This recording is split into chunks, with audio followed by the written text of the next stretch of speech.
Hello दोस्तों, राधे राधे, हर हर महादेव। मैं मीनाक्षी फिर से एक बार आपके सामने अपने अगले वीडियो के साथ प्रेजेंट हुई हूँ। तो चलिए फटाफट से जानते हैं आज इस सेशन में हम किस बारे में बात करने वाले हैं। इस सेशन में आज हम बेबीज़ के ही हैप्पीनेस के बारे में बात करने वाले हैं। जैसे पिछले अपने कुछ वीडियोज़ में मैंने पूरे ड्यूरिंग बेबीहुड पीरियड में बेबीज़ के किन किन स्फीयर्स में डेवलपमेंट होते हैं, किस तरह के हैजार्ड्स पाए जाते हैं, सारी कुछ हमने डिस्कस किया। तो अब हम ये जानेंगे कि इस बेबीहुड पीरियड में बेबीज जो जब होते हैं तो उनके हैप्पीनेस किस प्रकार की होती है और वो अपने फर्स्ट ईयर या सेकेंड ईयर में किस प्रकार के हैप्पीनेस को फील करते हैं। तो आज हम इस बारे में इस सेशन में बात करेंगे। तो चलिए इसी के साथ हम वीडियो को शुरू करते हैं। पर उसके पहले मैं आपसे बस यही बोलना चाहती हूँ कि वीडियो में प्लीज़ अंत तक ज़रूर बने रहिएगा। और अगर आप मेरे चैनल पर नए व्यूवर हैं तो प्लीज़ जल्दी से सब्सक्राइब कर दीजिए, जिससे हम मेरा और आपका संपर्क यूं ही आगे भी बना रहे। तो चलिए इसी के साथ हम वीडियो को आगे बढ़ाते हैं। नॉर्मली देखा गया है कि first year of life can be and is one of the happiest of the life span. बच्चे का जो पहला साल होता है बेबीहुड पीरियड का, वो माना गया है कि पूरे उसके लाइफ स्पैन में सबसे हैप्पीएस्ट टाइम माना गया है। The dependency of young babies makes them appealing to children as well as to the adults. जब वो अगर पहला साल देखें बेबीहुड पीरियड का, जब बच्चा 1 साल तक का होता है तो वो बहुत अपीलिंग होता है टुवर्ड्स अदर्स। तो मतलब दूसरे लोगों के लिए या इवन दूसरे बच्चों के लिए वो बहुत अपीलिंग होता है। और most children like to play with them, while adults not only want to cuddle and love them but are happy to tolerate their crying and the other disruptions their care brings into their lives. तो वो appealing इस तरीके से होता है कि वो बच्चे जो होते हैं, दूसरे बच्चे उसके साथ बहुत ज़्यादा खेलना चाहते हैं, उसके साथ बातें करना चाहते हैं, मिंगल होना चाहते हैं। साथ ही साथ जितने एडल्ट्स होते हैं वो भी उनको अपना पूरा प्यार लुटाते हैं, कडल्स करते हैं उनके साथ। और यहाँ तक कि जब बच्चा क्राइंग करता है उसके क्राइंग को भी बहुत ज़्यादा टॉलरेट करते हैं, या फिर जो भी कठिनाइयाँ उसके टेक केयर में आती हैं उस डिस्ट्रप्शंस को भी बहुत अच्छे से टैकल आउट करने का मतलब एक उनके अंदर जज्बा होता है जब बच्चा लगभग 1 साल तक का होता है, क्योंकि बच्चे के अंदर पूरी टोटल डिपेंडेंसी होती है दूसरों के प्रति। अगर इसके कंट्रास्ट में हम देखें, for almost all babies the second year of life is far less happy than the first. अगर बच्चा जब सेकेंड ईयर में अपने जाता है 1 साल कंप्लीट करने के बाद, तो वहीं पे हम थोड़ा सा कंट्रास्ट देखते हैं फर्स्ट ईयर से कि बच्चा क्या होता है, फिर धीरे धीरे लेस अपीलिंग होने लग जाता है। और देखते हैं कि वो जितना अपने ड्यूरिंग द फर्स्ट ईयर में हैप्पीनेस फील करता था, वो जब सेकेंड ईयर में एंटर किया है तो वो उतना हैप्पी नहीं फील कर रहा है। There are many reasons for this. इसके पीछे बहुत सारे कॉजेज हैं, रीजंस हैं। क्या कॉजेज हैं या क्या रीजंस हैं इसके पीछे कि specially during the second year of the life baby feels less happy, ये मैं अपने नेक्स्ट वीडियो में लेके आऊंगी। तो चलिए अभी इसी में थोड़ा आगे जानते हैं।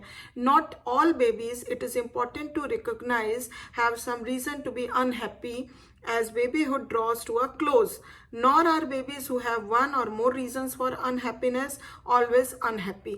तो यहाँ पे देखा गया है कि several reasons होते हैं, लेकिन सबसे बड़ा ये होता है कि बेबीहुड जो है वो सेकेंड ईयर में आने के बाद धीरे धीरे एंड पे आता है। और यहाँ हम देख सकते हैं बहुत सारे रीजंस हो भी सकते हैं। अगर बच्चा अनहैप्पी है तो वो अनहैप्पी ही रहना चाहेगा, अगर हैप्पी होना चाहता है तो कुछ ऐसे कंडीशंस डेवलप होते हैं जिससे उसको हैप्पीनेस फील हो सकती है। There are times when they are happy, तो इसीलिए कहा गया है कि कुछ ऐसे सिचुएशंस में वो हैप्पीनेस भी फील करते हैं, just as there are times when they are not. उसी तरह कि जैसे वो ऐसा सिचुएशन जब वो हैप्पीनेस को नहीं फील करते हैं, और कुछ ऐसे सिचुएशंस जहां वो हैप्पीनेस को फील करते हैं। Which condition will dominate depends on how many reasons the baby has for being unhappy and how frequently the causes for unhappiness occur. तो ये टोटली डिपेंड करता है कि कितने रीजंस इस चीज को अफेक्ट कर रहे हैं, क्या सिचुएशन आ रही है कि बच्चा बार बार फ्रिक्वेंटली ऐसे सिचुएशन को फेस कर रहा है जहां वो अनहैप्पी फील कर रहा है। तो ये सारी चीजें उस पर पे डिपेंड करती हैं कि कितने रीजंस हैं और कितनी फ्रिक्वेंटली वो रीजंस आ रहे हैं बेबीज के लाइफ में, तो उसी हिसाब से अनहैप्पीनेस ऑकर करती है। बेबीज हु आर निग्लेक्टेड और abused by their parents or other caretakers have more reason to be unhappy। वो बच्चे जो अपने पेरेंट्स के द्वारा निग्लेक्ट किए जाते हैं, अपने केयर टेकर्स के द्वारा अब्यूज किए जाते हैं, ऐसे बच्चों में हम देख सकते हैं कि अनहैप्पीनेस ज़्यादा पाई जाती है than those whose parents and caretakers are only occasionally so annoyed by their behavior that they treat them in a positive way. तो कुछ पेरेंट्स होते हैं जो बच्चे जब ड्यूरिंग सेकेंड ईयर में जाते हैं तो उनके अंदर थोड़ा सा मोबिलिटी ज़्यादा आ जाती है, वो थोड़ा ज़्यादा प्रॉब्लमेटिक बन जाते हैं, जिसको कि कभी कभी पेरेंट्स को हैंडल करना बहुत ही डिफ़िकल्ट हो जाता है। तो जो पेरेंट कम अनॉयड होके अगर उस सिचुएशन को पार करते हैं और बहुत पॉजिटिव वे में बच्चे के साथ डील करते हैं, तो वहाँ पे बच्चा जो है अनहैप्पीनेस को कम फील करता है, हैप्पीनेस उसके अंदर ज़्यादा फीलिंग डेवलप होती है as compared to the parents who are easily annoyed and